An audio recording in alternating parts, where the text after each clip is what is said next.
जम्मू कश्मीर को लेकर वजीर दाखिला अमित शाह का बड़ा बयान सामने आया है। जेएंडके से अफसपा कानून हटाने पर गौर करने की बात कही है। इंटरव्यू में वजीर दाखिला ने ये बात कही है, जेएंडके पुलिस को पूरी जिम्मेदारी दी जाएगी। तो लोकसभा इलेक्शन से पहले वजीर दाखिला अमित शाह ने जम्मू कश्मीर को लेकर बहुत बड़ा बयान दिया है। एक इंटरव्यू में अमित शाह ने कहा है कि मोदी सरकार जम्मू कश्मीर से armed forces special powers act यानी अफस्पा को हटाने पर गौर कर रही है। मरकजी वजीर दाखिला अमित शाह ने कहा है कि नरेंद्र मोदी सरकार ने 7 साल का खाका तैयार किया है, जिसके तहत सेंट्रल फोर्सेस को जम्मू कश्मीर में ऑर्डर ड्यूटी से वापस ले लिया जाएगा और जम्मू कश्मीर पुलिस को खास तौर से उस इलाके का चार्ज सौंप दिया जाएगा। उन्होंने कहा कि हम जम्मू कश्मीर पुलिस को मजबूत कर रहे हैं। उन्होंने कहा कि जम्मू कश्मीर पुलिस में काफी तब्दीली आई है और वो हर ऑपरेशन में आगे रही है। इससे पहले सिर्फ आर्मी और सेंट्रल फोर्सेस ही इस तरह के ऑपरेशन को अंजाम दे रहे थे।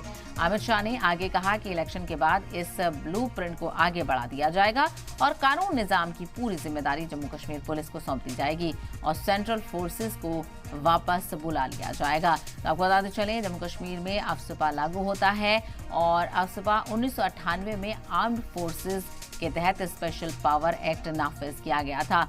इसी को लेकर ज्यादा जानकारी हासिल करते हैं हमारे नुमाइंदे फारूक वानी हमारे साथ जुड़ गए हैं। फारूक, बेहद अहम ये ऐलान है, जम्मू कश्मीर से अफस्पा हटना कहीं ना कहीं एक बड़ा कदम होगा।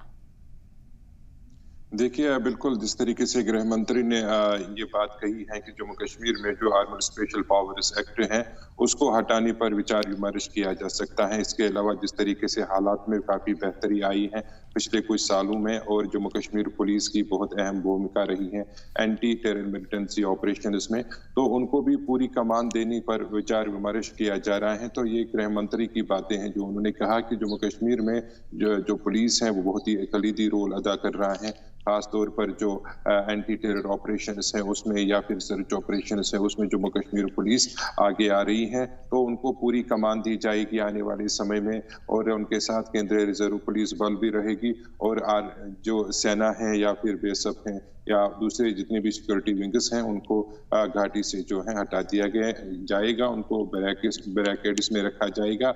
यानी सारी जो जिम्मेदारी है वो जम्मू कश्मीर पुलिस को देने की जो बात गृह मंत्री ने कही है, इस पर जरूर समय लगेगा, लेकिन जो बात कही है वो बहुत ही महत्वपूर्ण बात है क्योंकि जम्मू कश्मीर पुलिस जिस तरीके से अपना रोल निभा रही है यहाँ के हालात को बेहतर करने में, लॉ एंड ऑर्डर सिचुएशन को मेंटेन रखने में